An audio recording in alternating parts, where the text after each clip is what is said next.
Hi, welcome to another recording for our S6 history class. We're still talking about the Second World War. We're moving towards the end. This is now part 2E. And just before we talk about some details about the end of the war, I just want to briefly discuss with you a couple of things. They concern one battle, and in the beginning we're going to talk about some innovative weapons developed by the Germans with this awesome name. Okay. So I've been alluding to the V1 and V2 rockets, the use of which would create this would constitute this bombing campaign launched by the Germans, which would come to be known as a kind of baby blitz, as a smaller version of the Blitz. Remember the Blitz, Germany's bombing campaign of major cities in London in order to demoralize the British, force them to surrender, convince them to surrender. And so you have a scenario that's comparable to that, the baby blitz. So the V1 was a flying bomb propelled by a rocket engine, so it wasn't a guided missile. The Germans had a cool name for it, vengeance weapon. Why is that? Because the launching of this campaign was considered by Hitler as his way of exacting vengeance, inflicting vengeance upon the British for their invasion of continental Europe. Okay, so it wasn't only that the Germans were trying to convince the British population to surrender, but at the same time, there was another motivation for launching this bombing campaign, which was to make Britain suffer. While the Germans called this vengeance weapon, the British called it buzz bomb or doodle bomb. This name, buzz bomb, is easier to understand because when this was launched, when this was in the air, it made quite a distinct sound. Okay, so you could hear it coming. It was a large bomb. It carried a 1-ton warhead, and it was fast. It traveled at 643 kilometers per hour, and it would just come down when it ran out of fuel. This was first used against Britain in June 1944, so you can imagine, also at the time when Operation Overlord was launched. So over 6,000, almost 7,000 V1s were launched at Britain. Over 2,000 of these hit London, causing a considerable number of casualties, about 5,000 deaths and 16,000 injuries. And the British had to put in place a defensive system with 3 layers. Okay, and luckily for them, they were able to stop 3,500 V1s.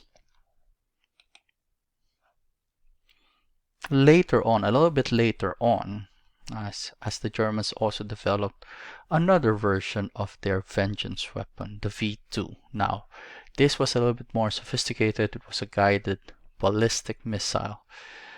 It was first launched against England in September 1944, and over 1,000 of these V2s struck London. The big difference between the V1 and the V2, another big difference by the way, is that the V2 it traveled so fast. It was so fast. It traveled at supersonic sound. At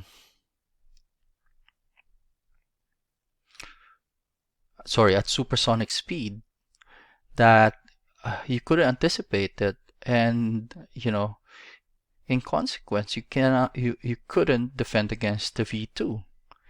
And the Germans at this time they were also bombing London, during the day. So you can imagine the devastating effects of these things. People are out and about, going about their day, and then all of a sudden a rocket like this hits you. So quite deadly. But again, fortunately for the British, it didn't break their resolve to continue fighting. Now, remember that the context of this is 1944. So this was part of Hitler's attempt to force the Allies to stop and surrender. He probably, and his generals probably, overestimated the value and the effect of these rockets. Okay, as the Allies advanced, these rockets had to be launched from further away as the Germans retreated. So you can imagine that it didn't only hit places in England, but also in Belgium and the Netherlands. But then the Allied air forces would begin bombing launch sites in 1944, and eventually they would be successful in capturing other launch sites as they rolled into and liberated those areas controlled by the Nazis, so France, Belgium, and the Netherlands. So that would put an end to this episode in the war. The Baby Blitz. What a name. Now, I just want to very briefly talk about this part of the war, this effort on the part of the Allies at Arnhem in the Netherlands. So in September, they launched an operation whose objective was to secure a corridor in the north, okay, so that they would be able to get into the Rhine, the Ruhr area. So cross the Rhine River and get into the Ruhr area. Remember this industrial area of Germany, and then in doing so facilitate the advance on Berlin. So the idea was to open a passageway or northern corridor. So they drop in paratroopers, but probably because they didn't use information from the ground that there was actually a panzer division there, the Allied forces were pinned down. The Germans would give them a good fight. There would be intense, stiff resistance from the Germans that would lead to heavy losses for the Allies. And as you can see, even though eventually the Allies would be successful in pushing back the Germans, they wouldn't be able to cross the Rhine River until March 1945. So if you look at this, the time when they launched the operation and the time they're able to cross the Rhine River, that's quite some time. Now we can talk about one of the final phases of the war. We can talk about the Battle of the Bulge. The word bulge makes me think of huge bellies, but the point is that if you imagine this to be the Allied line here, if you can understand that this is the Allied line, the Germans launched an offensive that would create this bulge in the line. Okay, they would push the line so far into Belgium that there would be a bulge here. Okay, now what is the context here? It's good to understand that Roosevelt, the US president, wanted unconditional surrender of Italy and Germany. He wouldn't accept anything else. And perhaps consistent with this objective was Eisenhower's insistence on a steady pace of advance towards Berlin. Now, in consequence, the Allies would be spread across quite a long front, quite a long line. We're talking about 965 kilometers. Now, by late 1944, and to the Allies' great surprise, Hitler launches a major offensive, his last offensive in this war, and this was a great gamble on the part of Hitler.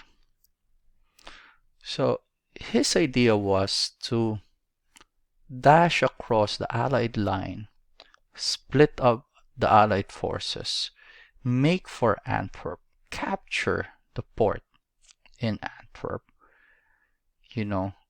sow confusion among the Allies and cut them off from their supply lines, and then in some way, defeat them and force them to surrender. This was the objective. This was Hitler's objective. Okay?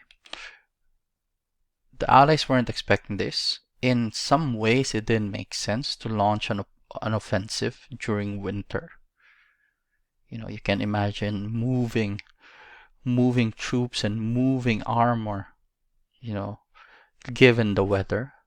So that partly explains why the Allies didn't expect this. But at the same time, Hitler was also, part of his calculation was that the weather would be on his side, given that you wouldn't have clear skies during this time of year. The Allies wouldn't be able to rely on their air superiority. Okay? But the gamble would fail. At a certain point, the battle would concentrate here, would intensify here at Bastogne, but the Allies would also get reinforcements. So you have, people like Patton leading the Allied, the American forces, and they would be able to drive back the Germans to their original positions, and then eventually defeat them, break their line, and the Allies then would be able to advance on Berlin. So Hitler's last gamble failed. He risked everything on this attack, but he lost the Battle of the Bulge. It cost him 250,000 men, 600 tanks. At this point, these people and his armor, they were irreplaceable. This was also at the same time a very costly affair for the Americans. It resulted in a casualty of about 100,000 men. So now you have to understand that by early 1945, Germany was, facing attacks on both sides, on the west and on the east, from the Allies and from Russia. By January 1945, Hitler was moved to a bunker, and even in his last political statement, he still blamed the Jews for the war, and he warned everyone to be wary of the Jews. By April 1945, Berlin would fall to the Red Army, to Stalin's forces. Hitler would commit suicide in his bunker. You have to understand that this was all or nothing for Hitler. It was either, he becomes triumphant, victorious, and he crushes the Allies, or Germany itself would be destroyed. And in his final moments, he chose his own destruction. By early May 1945, the remaining commanders of Germany, they surrendered to the Allies, thus effectively ending the war on continental Europe. But this doesn't mean that, this global conflict came to an end at this point. You still have the Pacific theater of the war, which we're going to talk about in our next classes. See you there.